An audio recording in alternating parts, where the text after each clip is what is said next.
Dear audience, welcome to Rubel's English Store.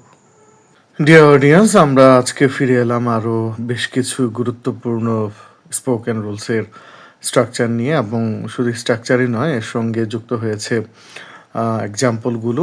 আশা করছি শুরু থেকে শেষ পর্যন্ত সাথেই থাকবেন।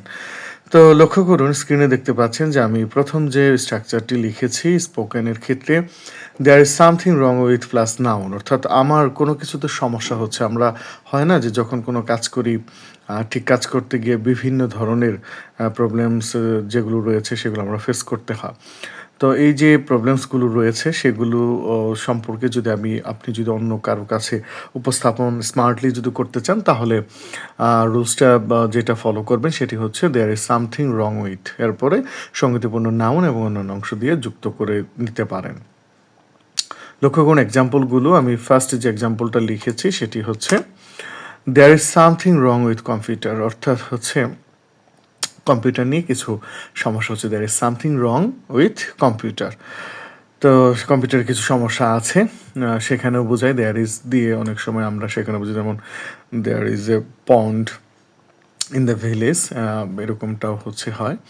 তো মূল যে প্রেক্ষিত সেটি হচ্ছে যে সমস্যা হচ্ছে, যেমন আমি শুরুতে লিখেছি কোনো কিছুতে সমস্যা, যাতে কম্পিউটারে সমস্যা হয়েছে।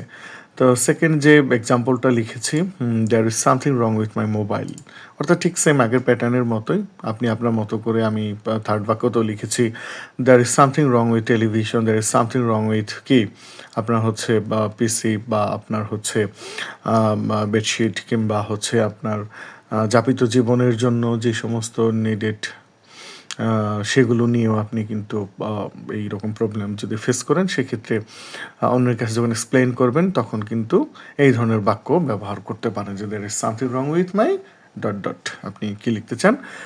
এইরকম আরও সঙ্গীতপূর্ণ কোনো বাক্য মাথায় আসলে কমেন্ট বক্সে লিখুন। তো সেকেন্ড যে রুলসটি নিয়ে কথা বলবো, এটি একটি চমৎকার রুলস। তো আমরা অনেক সময় সিদ্ধান্ত নিয়েছি, বোঝাই না, যে আমি বলি যে আমি বিয়ে করার সিদ্ধান্ত নিয়েছি, আমি কাজ করার সিদ্ধান্ত নিয়েছি, আমি বিদেশ যাওয়ার সিদ্ধান্ত নিয়েছি, কিংবা আমি এখন মানে ঘুমানোর সিদ্ধান্ত নিয়েছি, বা আমি এখন ডায়েট করার সিদ্ধান্ত নিয়েছি। তো এই সমস্ত ক্ষেত্রে যে রুলসটি ব্যবহার হয় সেটি হচ্ছে যে I have decided to plus verb plus object. এর সঙ্গে যদি আপনি আরও বাক্য লঙ্ঘন করতে চান, তাহলেও আপনি ইচ্ছে মতো সাজিয়ে নিতে পারবেন। তাহলে সিদ্ধান্ত নিয়েছে, আমি কয়েকটি রুলস লিখেছি। আমি ফার্স্ট যে এক্সাম্পল লিখেছি সেটি হচ্ছে I have decided to learn English, আমি ইংরেজি শেখার সিদ্ধান্ত নিয়েছি। তো এরপরে লিখেছি I have decided to change my self, আমি আমাকে চেঞ্জ করার সিদ্ধান্ত নিয়েছি। তো এরকম হয় যে আমরা বিভিন্ন সময় বিভিন্ন ধরনের একটা প্ল্যান করে থাকি, যে নেক্সট ইয়ার আমি কি করব, যে I have decided to change myself to and reach my vocabulary level, অথবা স্পোকেন ফ্লুয়েন্ট লেভেল, এরকমটা যদি আপনি করতে চান, তাহলে কিন্তু এই ধরনের কাজগুলো করতে পারেন। Every day is very important, and first of all I suggest you please don't waste time, because time is very valuable, and every time you have to use very carefully, and you have to apply your every time behind your remarkable work or pragmatic work. তো এটা চেষ্টা করে যাবেন। তো I have decided to marry her, আমি তাকে বিয়ে করার সিদ্ধান্ত গ্রহণ করেছি। তো I have decided to lay down, আমি এখন শোয়ার সিদ্ধান্ত গ্রহণ করেছি। এইরকম ক্ষেত্রে আমরা decided to, I have decided to, এরপরে ভার্ব, এরপর অবজেক্ট। তো আমরা সেকেন্ড রুলসটাও খুব ভালো করে জেনে নিলাম, এবং এটা নিয়ে আমরা বিস্তারিত কথা বললাম। আমি চলে যাচ্ছি আজকের এই ভিডিওর একেবারেই শেষ প্রান্তে।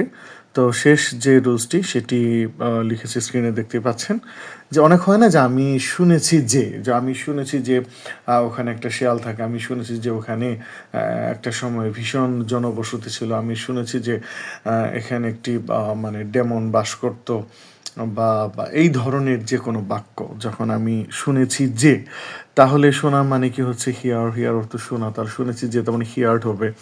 সো স্ট্রাকচারটা এইভাবে হবে, আই হ্যাভ হিয়ার্ড দ্যাট, আমি শুনেছি যে, এরপরে প্রোনাউন একটা ব্যবহার হবে, এরপর হচ্ছে ভার্ব হবে। ভার্বের হচ্ছে আপনি প্রিন্সিপাল ভার্ব অক্সিলারি বা সঙ্গতিপূর্ণ যেটা আসে সেটা হচ্ছে দিবেন। এরপর অবজেক্ট হচ্ছে ব্যবহার করবেন। এরপর আপনি এক্সটেনশনের জায়গায় বাক্যের সঙ্গে যেটা পরিপূরক হিসাবে অতিরিক্ত অংশ আসে আপনি সেটাই যুক্ত করবেন। তাহলে আমি শুনেছি যে কয়েকটি উদাহরণ লিখেছি, লক্ষ্য করুন।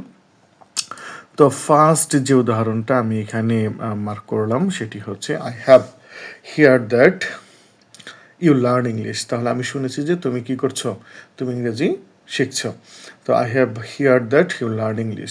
সেকেন্ড যে এক্সাম্পলটা লিখেছি, I have hear that he is very talent. আমরা বলি না যে মানে একটা ছেলে সম্পর্কে বা একটা মেয়ে সম্পর্কে আমরা জানি যে মানে ভীষণ রকম ট্যালেন্ট বা হচ্ছে ভীষণ রকম মেরিটোরিয়াস বা কি বলে যে ভীষণ ড্যাপার, ট্যাক্টফুল, হ্যাঁ, অর্থাৎ চৌকস, খুবই প্রাণবন্ত, হ্যাঁ, এবং হেল্পফুল অথবা কর্ডিয়াল।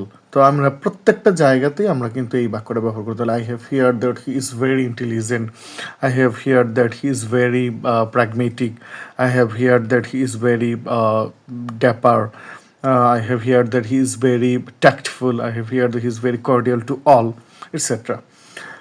এবং আমি সর্বশেষ যে বাক্যটি লিখেছি, I have hear that you waste your time. আমি শুনেছি যে তুমি কি করো, যে তোমার সময় নষ্ট করো।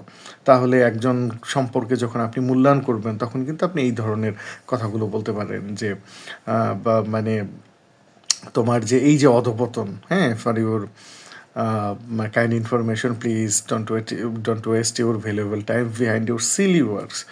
এই যে মানে পাতলামি বা মানে বাচ্চামি কাজের জন্য যে তুমি সময় নষ্ট করছো, it's very very are to improve yourself. তোমার উন্নয়নের পথে কিন্তু এটি বাধা। So that already I have hear that you waste your time, please don't do it anymore. এরা পরবর্তীতে এটা যেন আর সে যেন না করে। তাহলে এই ছিল মূলত আজকের আমাদের আলোচ্য বিষয়। So that time to stop here.